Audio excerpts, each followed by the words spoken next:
Hello students, आज हम example 12 को सोल्व करेंगे। तो चलिए फिर शुरू करते हैं। देखिए बहुत ही सिंपल है। इसमें कहा गया है if the sum of the first 14 terms of N AP is 1050 and its first term is 10, find the 20th term. देखिए बहुत ही सिंपल है, मैं आपको बताता हूँ। देखिए इसमें क्या गिवन है, पहले देखिए। इसमें गिवन है कि पहली 14 टर्म्स का जो सम है, मतलब sum of 14 term is given which is equal to 1050। चलिए और देखिए, और हमें फर्स्ट टर्म गिवन है दैट इज 10।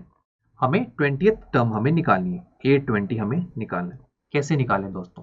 तो सबसे पहले देखिए हमें क्या फाइंड करना है, हमें 20th टर्म निकालनी है। अब 20th टर्म कैसे निकालते हैं, इसके लिए कोई इक्वेशन है, याद कीजिए। अब मैंने टर्म ऑफ एन एपी का फॉर्मूला पढ़कर आए, दैट इज, ये देखिए मैं आपके सामने लिख के दिखाता हूँ, उसी की हेल्प लेंगे हम यहाँ पर। That is AN is equal to A plus N minus 1 into D. ये फॉर्मूला ऑफ एन एपी है, राइट फ्रेंड्स। अब n की वैल्यू को 20 पुट कीजिए तो क्या हो जाएगा, A20 is equal to A plus 20 minus 1 into D. इसका ये मतलब है दोस्तों, अगर मुझे इस इक्वेशन में A और D की वैल्यू पता लग जाए तो मैं 20th टर्म निकाल सकता हूँ। A की वैल्यू हमें गिवन है बट D नहीं पता, तो सबसे पहला मेन हमारा काम क्या रहेगा, हमें कॉमन डिफरेंस निकालना होगा। तो चलिए अभी के लिए इसको फर्स्ट इक्वेशन नाम देते हैं। जब हमारा D निकल जाएगा तो हम इस फर्स्ट इक्वेशन का यूज करके 20th टर्म निकाल लेंगे। तो चलिए अब हमारा मेन फोकस किस पे है, कॉमन डिफरेंस पे। तो देखिए हमें ये सम ऑफ 14 टर्म्स हमें गिवन है 1050।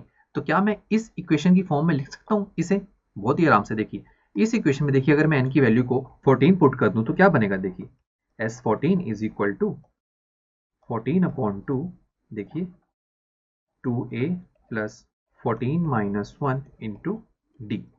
Right friends, because second formula आप सोचेंगे क्यों नहीं यूज किया, सेकंड फॉर्मूले में डी नहीं है ना, मुझे डी चाहिए ना, ठीक है ना फ्रेंड्स। अब चलिए तो देखिए 14 टर्म्स तक का जो सम है वो कितना है, देखिए 1050, ये हम पुट कर देते हैं। 2 7 14 हो जाएगा, ये 7। देखिए आगे चलिए, 2 मल्टीप्लाई ए की वैल्यू हमें गिवन है दैट इज 10, 14 माइनस 1 ये हो गया 13 इंटू डी। ठीक है फ्रेंड्स, इसे सॉल्व करते हैं। 1050 इज इक्वल टू 7, ये हो जाएगा 20 प्लस 13D। तो देखिए जो नंबर्स हैं उन्हें हम लेफ्ट हैंड साइड ले जाते हैं, तो ये हो जाएगा ऐसे। तो देखिए हमारे पास क्या इक्वेशन बनी, 91D इज इक्वल टू 910। तो डी की वैल्यू कितनी आ जाएगी, 910 अपॉन 91। ये कैंसिल आउट करेंगे तो डी की वैल्यू हमारे पास आ जाएगी 10। तो देखिए दोस्तों हमारे पास कॉमन डिफरेंस भी आ चुका है। इसका ये मतलब है अब डी भी पता है, ए भी पता है। अब हम फर्स्ट इक्वेशन की हेल्प से 20th टर्म निकाल सकते हैं। तो चलिए फिर पुट करते हैं ए और डी की वैल्यू को फर्स्ट इक्वेशन में।